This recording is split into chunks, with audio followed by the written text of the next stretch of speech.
Have you ever been astonished or amazed? I have been. This past October, my nephew fell from a third-story balcony. When my brother got the phone call, they said they were just trying to keep him alive. They didn't expect him to live. He broke his back, his brain was swollen, they took him into surgery, and miraculously he made it through.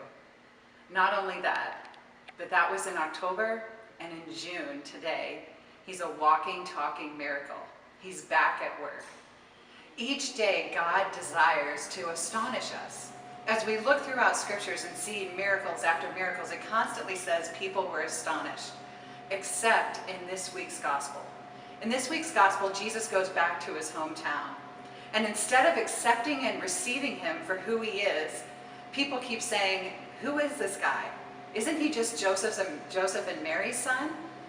They can't accept him for who he is. They can only look at who he was.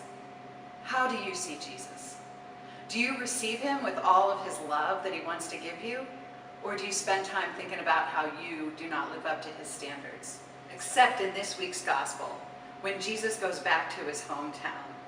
They can't receive his love and mercy for who he is. All they can think about is who he was. They say, isn't this just Joseph and Mary's son?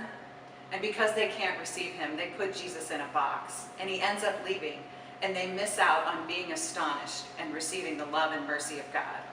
Do you see Jesus for who he is, or who you want him to be? Do you put him in a box?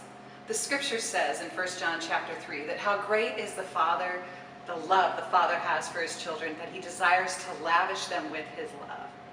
God truly loves you and wants to lavish you with that love. See Jesus for who he really is, that he might lavish you with his love today. I want to leave you with a quote from St. Augustine. To fall in love with God is the greatest of all romances. To seek God is the greatest of all adventures. To find God is the greatest human achievement. Today, find God and allow him to lavish his love upon you.